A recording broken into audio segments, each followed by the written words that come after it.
La presencia del Señor sea con ustedes hoy y cada uno de estos días de esta semana. En este momento voy a abrir la palabra del Señor para traer ese mensaje que Dios quiere traer a su corazón. Damos lectura ahí en 2 de Timoteo capítulo 2, versículo 19. Damos lectura a esta palabra del Señor en el nombre del Padre, del Hijo, del Espíritu Santo. Amén. El fundamento de Dios está firme, teniendo este sello: conoce el Señor a los que son suyos, y apártese de iniquidad todo aquel que invoque el nombre de Cristo. Amén. Soberano Dios, Señor, ayúdanos, Señor, a andar en tu palabra. Ayúdanos, Señor, a poner por obra tu palabra. Bendice, Señor, a cada hermano, cada persona que ha abierto su corazón, Señor, para escucharte a ti, escuchar su voz. Ayúdanos, Señor, a alinearnos con tus propósitos, con tus planes. Ayúdanos, Señor, a dejarnos guiar por ti, por tu palabra. Señor, ayúdanos a tener una renovación interior de espíritu, de mente, de alma, Señor. Haz tu obra poderosa en cada hermano, Señor, que escucha, como también en mí. Bendice este tiempo en el nombre de Jesús nuestro Señor. Amén. Invoco el nombre del Señor. Eso significa que estoy llamando, que la presencia del Dios Todopoderoso sea con nosotros, sea con usted ahí en su hogar. Y esta palabra del Señor esté trayendo refrigerio a su corazón. Sabemos que nuestro Dios es todopoderoso, es el Dios eterno. Vamos a hablar conforme a lo que está escrito en esta palabra. El fundamento de Dios está firme. Lo que implica la presencia del Señor, su palabra, todo lo que representa a Dios está firme. Su palabra es poderosa, permanece eternamente en los cielos. El Señor Jesucristo está obrando poderosamente en cada corazón porque Él fue a la cruz, murió y resucitó y viene otra vez. El fundamento de Dios está firme, teniendo este sello. El Señor conoce a los suyos, conoce a aquellos que con sinceridad han abierto su corazón para recibirle, para rendirse enteramente al Señor. El Señor conoce a los suyos y también el Señor está haciendo una invitación: y apártese de iniquidad toda persona que invoque el nombre de Cristo. Todos aquellos que dependen del Señor, que han depositado su fe en el Señor. Dice aquí la palabra del Señor que debemos apartarnos de toda clase de iniquidad. Estamos todavía comenzando este año y es bueno definir algunas cosas y conceptos respecto a nuestra fe, respecto a lo que nosotros creemos, respecto a Dios, respecto a lo que Dios hace en cada uno de nosotros, lo que Él es. También respecto a Jesucristo el Señor, lo que significa este concepto cuando decimos Jesucristo es el Señor. Y esto debería significar lo mismo que los discípulos en su tiempo entendieron respecto a la proclamación que Jesucristo es el Señor. También deberíamos entender que la conversión y el arrepentimiento sigue vigente en nuestros días, y que la obediencia a Dios es totalmente necesaria, porque la obediencia siempre está unida a la fe, y la fe a la obediencia. Entonces avancemos en esto. Quisiera hablar sobre estas cosas, así que esté atento. Esto es fundamental, son cosas sencillas, pero son fundamentales para nuestra fe, para nuestro desarrollo cristiano, porque está escrito, lo que está escrito, escrito está. Partamos por ahí, por Dios, que es lo principal, aquel que nos creó, el Dios Todopoderoso. Entonces es necesario reencontrarnos con Dios cada día, volver a apreciar lo que es Dios. No nos formemos una idea extra bíblica de lo que es Dios. La Biblia indica, enseña completamente referente a lo que es el Dios Todopoderoso, aquel que se reveló a Moisés, aquel que se reveló a través de Jesús en los días cuando Jesús vino a esta tierra, aquel que se revela por el Espíritu Santo a cada persona que ha creído. El Dios Todopoderoso, este Dios es eterno. Entonces es necesario reencontrarnos con el Señor, redescubrir en la Biblia la presencia del Señor y lo que Él es. lo que Dios dice también, lo que Dios hace, lo que hizo antes y lo que sigue haciendo hoy y lo que va a seguir haciendo en el futuro. Este Dios eterno, este es el Ser Supremo, creador de todas las cosas, que nos creó también a nosotros, es el Dios todopoderoso, creador, es un Dios justo, un Dios todopoderoso, un Dios santo, un Dios verdadero, un Dios todopoderoso y un Dios eterno. Él existe por sí mismo, Él es el Dios todopoderoso que ha enviado a su santo Hijo a vivir y a morir, pero al tercer día resucitó de entre los muertos. La Biblia nos revela a este Dios único, muestra cómo es Dios, cómo se relaciona Dios con sus criaturas, estando presente en todos los procesos de la vida humana. Este es un Dios personal, un Dios que se comunica, un Dios que quiere hablar, un Dios que está hablando todos los días a través de la palabra del Señor, un Dios que está hablando todos los días a través de la creación, un Dios que está hablando todos los días a través de la conciencia, un Dios que está hablando todos los días a través del Santo Espíritu de Dios que está tocando su corazón, y aquellos que han abierto su corazón, el Espíritu Santo ha venido a morar en su vida. Eso es lo que dice la Escritura respecto a este Dios único, el Dios todopoderoso, aquel que se revela a su vida, aquel que se da a conocer a su corazón. La Biblia revela a este Dios, como le dije anteriormente. Quizás no dimensionemos suficientemente la grandeza de nuestro Dios. Job, aquel hombre paciente, aquel hombre que fue justo, el justo Job, dice la Escritura, después de una gran prueba, que no se sabe cuánto tiempo él pasó en esta prueba, pero sin embargo tuvo paciencia pasando estas tribulaciones, estos dolores, pero sin embargo, después de pasar la prueba, él pudo decir: de oídas te había oído, mas ahora mis ojos te ven. Entonces, no, la experiencia que nosotros tengamos con Dios, que no se trate de algo que hemos escuchado, sino una experiencia real con el Dios Todopoderoso. Saber que Dios responde la oración, saber que Dios está siempre a su lado, saber que Dios le escucha, que usted no está solamente a expensas de la suerte, porque el Dios Todopoderoso habita cerca suyo, y si ha recibido a Cristo como Señor y Salvador, está con usted cada momento de su vida. En el Antiguo Testamento tenemos a Jacob en Peniel. Él vio cara a cara a Dios. Había vivido mucho tiempo en sus propios pensamientos. Había vivido a su manera, pero allí en Peniel Dios se le reveló tal cual es, y él pudo decir: he visto a Dios cara a cara. Después de una larga vigilia, se encontró con el Señor, y después de esa vigilia, de ese encuentro con el Señor, él pudo decir: he visto a Dios cara a cara. En la mañana, Jacob ya era una persona totalmente diferente. Cuando salió de esa experiencia, cojeaba. Hasta su parte física fue conmovida en esta experiencia con el Dios Todopoderoso. Dios le cambió interiormente. Fue otra persona a partir de esa experiencia en Peniel. Fue totalmente diferente. Dios hasta le cambió el nombre a llamarse a partir de ahí Israel. Entonces, esta es una experiencia que usted y yo podemos tener, conocer al Dios vivo, no solamente superficialmente, sino conocerle de verdad, saber que Él es real. Cada persona que tiene una experiencia con el Señor, en esto hay un antes y un después en esta experiencia.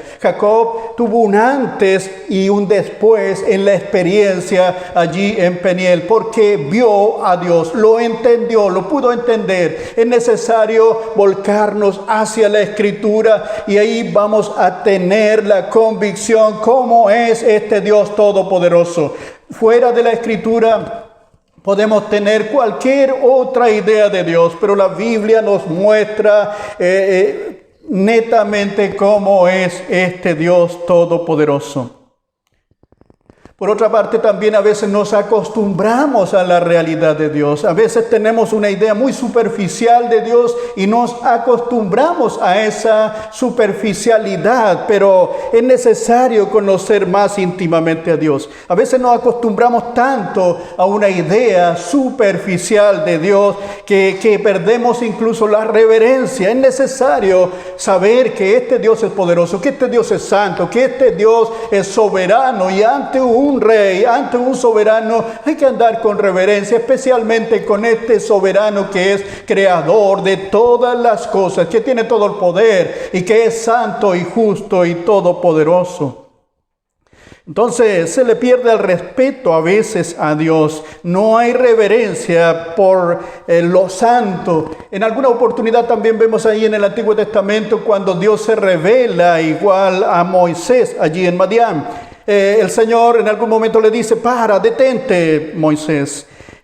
Sácate el calzado de tu pie, porque este lugar es santo. Es necesario tener reverencia a este Dios todopoderoso. De repente usamos el nombre de Dios en vano. Eso no puede ser. El Dios todopoderoso tiene un nombre que es sobre todo nombre. Por tanto, debemos temblar delante de su presencia. Jamás utilizar a Dios como testigo de alguna cosa que nosotros sabemos que no es verdad. Eso es tomar el nombre de Dios en vano. Debemos respetar a este Dios todopoderoso. Dios le dijo a Moisés: detente ahí, saca el calzado de tu pie, porque el lugar donde estás, tierra santa es.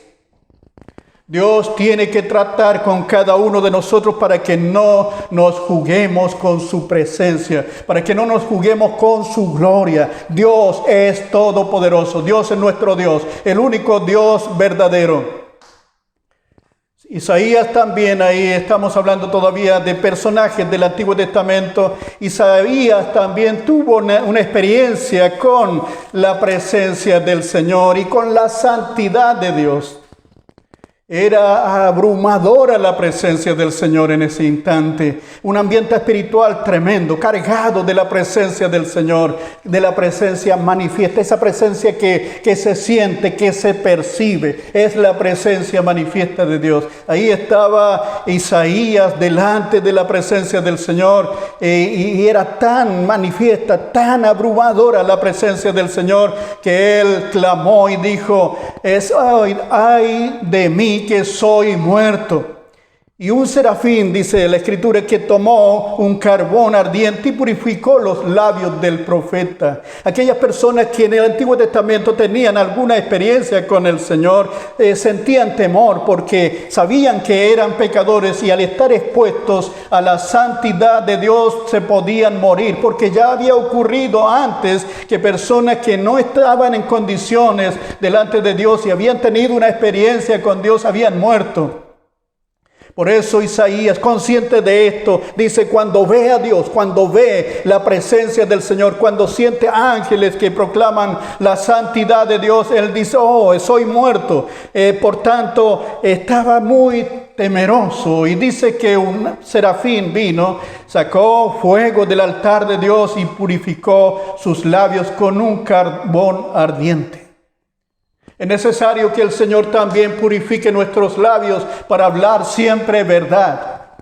Que el Señor purifique nuestros labios para apartarnos de toda iniquidad, de palabras, de pensamientos y de hechos. Es necesario que el Señor purifique nuestro corazón. Por tanto, Jesús murió en la cruz, y la sangre de que Jesucristo tiene poder y validez hasta que Jesús venga. Si alguien siente que está alejado de Dios, es bueno arreglar las cuentas con este Dios todopoderoso y pedir perdón, humillarse delante del Señor y buscar la presencia del Señor con oración, con humillación delante de la presencia del Dios eterno. Por tanto, es necesario buscar a Dios. Ahí estaba Isaías temblando delante de la presencia del Señor. Un querubín, un ángel, vino, tomó un carbón ardiente y purificó los labios del profeta. El Señor purifique nuestros corazones, purifique nuestras vidas, y limpie nuestras vidas también con la sangre de Cristo. Este Dios al cual servimos es asombrosamente santo.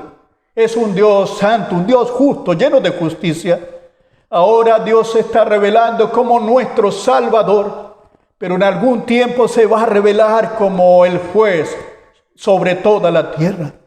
Es necesario que usted le conozca ahora como su Señor y Salvador, para que cuando estemos delante de su presencia seamos recibidos en su gloria. Entonces este Dios al cual servimos es un Dios santo. Y el servicio a este Dios todopoderoso demanda reverencia delante del Señor, respeto a su nombre, respeto a todo lo que implica Dios, respeto a lo que dice la Escritura. Demanda también obediencia el ser cristiano. Y demanda también santidad, porque Dios quiere traspasar esa santidad que hay en Él, en nosotros. El Señor con su Espíritu Santo y con su palabra nos va moldeando, asemejándonos a su Santo Hijo Jesús. A veces nos acostumbramos a Dios y perdemos la capacidad de asombrarnos con lo que Dios hace, con lo que Dios es y todo lo que Él hace. El rey David nos da un ejemplo ahí en el Salmo 139. David no había perdido el sentido de asombro por Dios. Dios lo había colocado en una posición de rey, pero a él no se le fueron los humos a la cabeza. No perdió nunca esta capacidad de asombrarse cómo Dios le tuvo en misericordia y lo colocó en esa posición. Si usted ha logrado una posición en la vida, sepa que Dios lo ha posicionado ahí. Y viva para la gloria del Señor y sea agradecido con Dios, con todo lo que Dios ha hecho con usted y le ha sustentado. Entonces, el rey David no había perdido este sentido de asombro, de asombrarse por aquellas cosas que Dios hace en él o hace en cada uno de nosotros ahora. Él dijo, maravillosas son tus obras. Estoy maravillado y mi alma lo sabe muy bien. Salmo 139. Maravillosas son tus obras. Estoy maravillado y mi alma lo sabe muy bien. Recuperemos esta capacidad de asombrarnos cuando el Señor responde una oración, de asombrarnos cuando Dios está ahí en medio de la prueba, asombrarnos porque el Señor cada día nos da una nueva oportunidad de vivir, asombrarnos porque Dios está ahí con su hogar, con su vida, porque le ha sostenido. Estamos en medio de una pandemia que está diezmando a la humanidad, pero sin embargo todavía usted tiene una oportunidad para escuchar la palabra de Dios, una oportunidad para vivir, una oportunidad para ver a los suyos. Todavía está aquí. Es motivo para agradecerle a Dios que nos da la capacidad de respirar. También es necesario y oportuno en este momento apuntar a eso que nosotros debemos echar una mirada respecto a cómo vivieron los discípulos en el pasado, cómo creyeron, en qué creyeron, cuáles fueron sus convicciones y que esas convicciones que ellos tuvieron todavía tendrían que estar en nosotros. Por tanto, es necesario replantearse, volver a echar una mirada a la Escritura y ver si la experiencia de ayer es la misma que nosotros tenemos hoy. Si la convicción que aquellos discípulos tuvieron, todavía yo la tengo en mi corazón. Y que el concepto de Dios y de lo que Él hace no se haya debilitado en mi vida. Porque la idea es que lo que significó antes, todavía signifique hoy lo mismo. Si antes existió la palabra conversión, ¿qué significaba eso? Eso que significó antes tiene que ser lo mismo hoy. Los primeros discípulos tenían una declaración al saludar era más que una declaración, era una vivencia que ellos tenían. Ellos siempre decían, Jesucristo es el Señor. Si Jesucristo es mi Señor, indica que Él es mi autoridad suprema.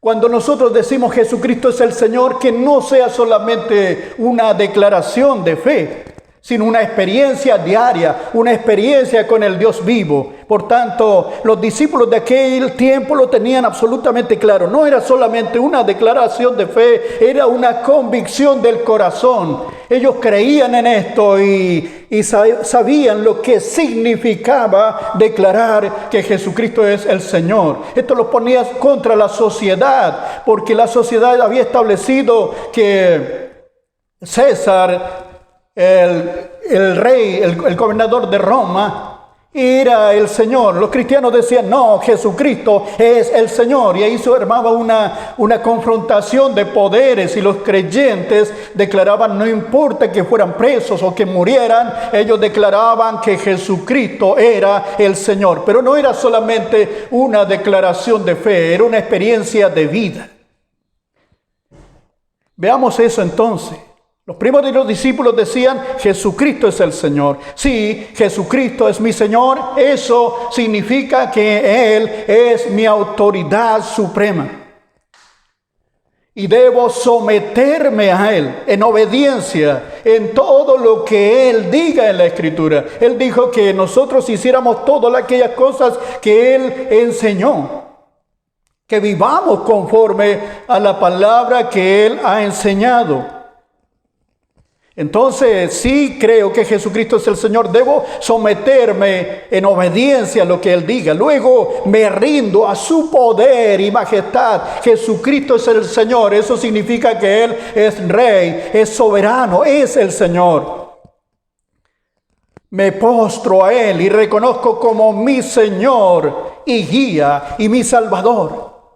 Y deposito en Él toda mi fe, toda mi confianza en Él y todo lo que soy, me rindo al Señor. Por tanto, cuando se escuchan esos himnos antiguos que dicen, yo me rindo a Él, cuando se escuchan esas palabras que están escritas en la Biblia, esas tienen plena validez en este día. Así que por tanto digo que Jesucristo es el Señor del universo. Jesucristo es el Señor de este país. Aunque los políticos digan lo contrario, aquí hay un gobernante que está gobernando toda la esfera espiritual, y ese es Jesús. Contra todo poder de las tinieblas, Jesucristo es el Señor. Contra todo poder contrario a Cristo, Jesucristo es el Señor. Y esto indica que nos sometemos a Él, que nuestra confianza está depositada en el Señor. Y todo lo que soy le pertenece a Cristo. Mi familia, mis hijos, todo lo que tengo le pertenece al Señor. Todo debe estar sometido a su señorío, entregarle nuestra vida para que Él sea nuestro Señor, nuestro Dios. De tal forma que decir ahora, en este tiempo, Jesucristo es el Señor, no sea solamente una declaración de fe. Que no sea solamente una declaración de fe cuando decimos, ahora te recibo como mi Señor y Salvador. No solamente eso, sino una experiencia, una vivencia, de tal manera que decir que Jesucristo sea el Señor no es solamente una declaración de fe, sino una convicción en el corazón. Que se cree, que se vive y se pone en práctica y se aplica en todas las áreas de nuestra vida. Si Jesucristo es el Señor, me voy a someter a lo que dice su palabra.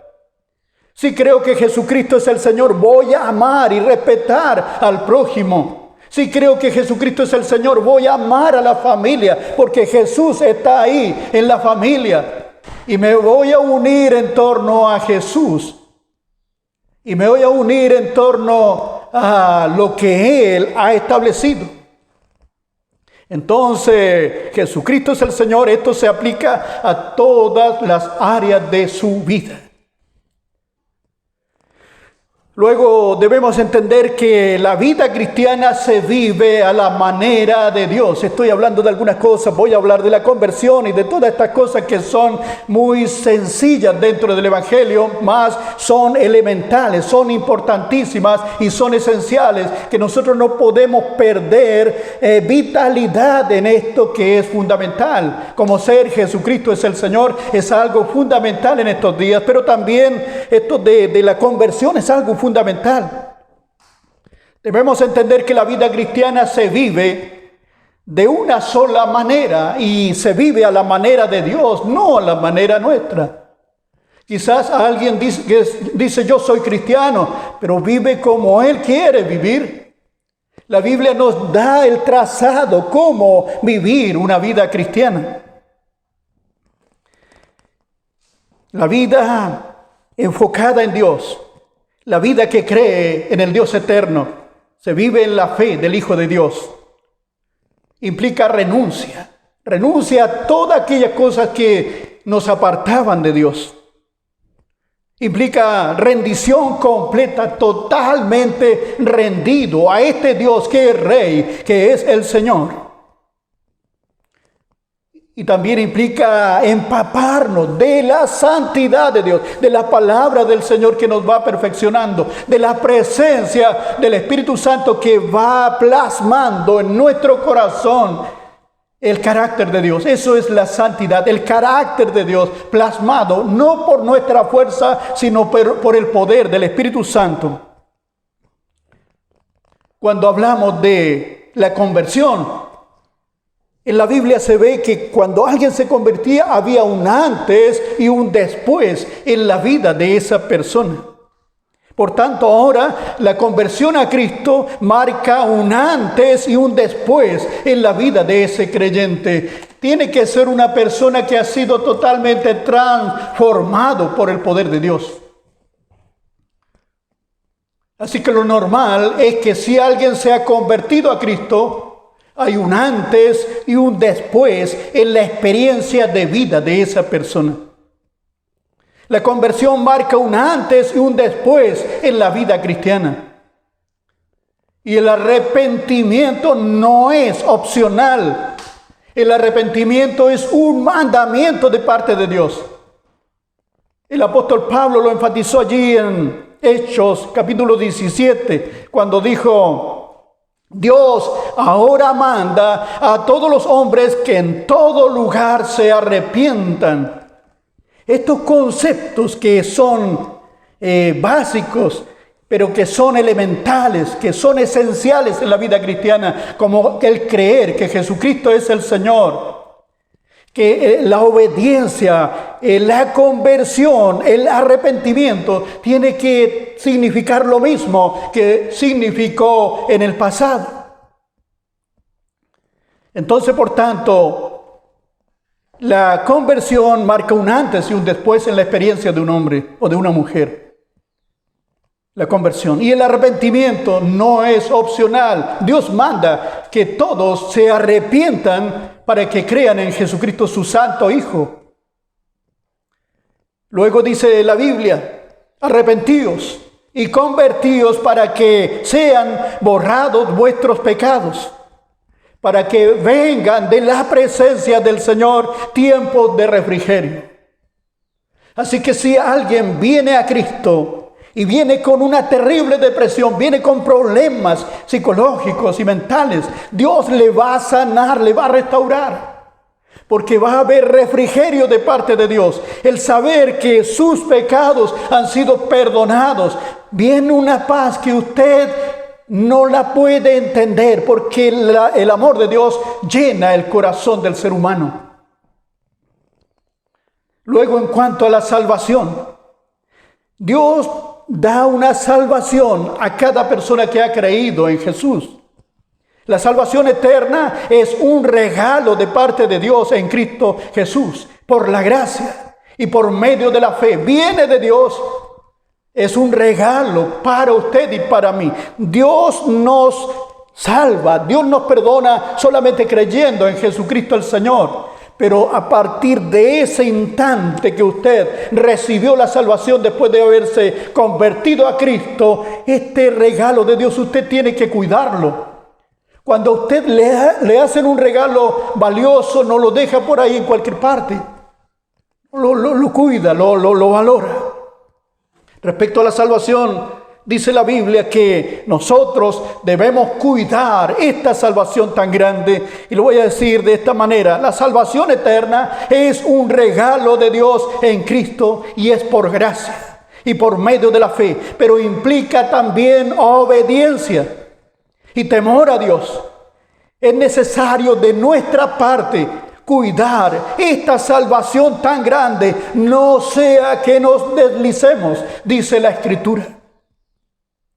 El escritor bíblico ahí en Hebreos dice: ¿cómo escaparemos nosotros si descuidamos esta salvación tan grande? Así que es un regalo de Dios, una salvación que está asegurada en Cristo, pero yo y usted debemos cuidar esta salvación. Si vivimos, podemos nosotros alejarnos de Dios y perder esta bendición tan enorme que es la salvación eterna. Luego, en cuanto a la fe y las obras, dice la Escritura que la fe sin obras es muerta. La fe sin obediencia no es fe. Y la fe bíblica está unida al mandamiento de Dios. La fe sin obediencia no es fe bíblica. La obediencia es la clave para que la fe sea fe verdadera. Siempre está unida la fe a la obediencia, porque así glorificamos a Dios. Por la fe nos acercamos a Dios y con la obediencia glorificamos a Dios con nuestra vida. Cuando Dios llama a alguien a su servicio, esto tampoco es opcional. Dios llama a alguien y la persona debería obedecer al llamado de Dios. Cuando Dios llama, cuando Dios le dice a alguien: ven, sígueme, es una orden y no deja opción. Por tanto, quisiera que esta palabra del Señor se entendiera de tal manera que creemos en Dios, pero queremos apreciarlo más todavía. ¿Cómo es Dios? ¿Qué es lo que está haciendo? Nunca perder esta sensación de asombro, de asombrarnos cuando Dios contesta la oración. Nunca perder este sentido de asombrarnos por las maravillas que Dios hace en su vida. No perder tampoco el sentido de lo que significó la experiencia con Dios en el principio. Lo que significó la conversión, lo que significó el arrepentimiento, lo que significa la salvación y lo que significa una experiencia plena con el Dios Todopoderoso. Quisiera que estas palabras que están escritas en la Biblia se impregnen nuestro corazón. El Señor bendiga a cada hermano, cada amigo que está expuesto a la Escritura. Les invito a buscar allí a Dios, buscar la revelación del Dios Todopoderoso. El Señor bendiga a cada amigo, cada hermano, aquellos que son cristianos y aquellos que han recibido a Cristo como su Señor y Salvador. Vivan conforme a la palabra de Dios. Entréguenle todo a Dios, ríndanse a Él completamente. Aquellos que están escuchando la palabra de Dios y todavía no tienen una experiencia con Dios, yo les digo que es la mayor experiencia que usted puede tener. Por tanto, es la mejor decisión que usted haya podido tener en la vida, recibir a Cristo como su Señor y Salvador. El Señor bendiga a cada amigo, cada hermano que escucha esta palabra del Señor. Amén. Soberano Dios, tú eres nuestro Padre. Te ruego, Señor, que estés bendiciendo cada vida que se abre a recibir tu palabra, oh Dios. Señor, tu palabra permanece eternamente en los cielos. Nos aferramos a tus conceptos, nos aferramos a tu palabra. Aquello que se escribió antes es una realidad hoy, Señor. Nos aferramos a ti, tú eres real, no te vemos, pero tú estás aquí, oh Dios. Señor, te entrego mi corazón y mi vida, Señor, para tu gloria y honra. Bendice el hogar de nuestros hermanos, bendice a aquellas personas que se han dado el tiempo para escuchar lo que tú dices a sus vidas. Bendíceles en el nombre de Jesucristo nuestro Señor. Amén. Al Señor sea toda la gloria y honra por siempre. Amén. El Señor les bendiga, amigos, hermanos.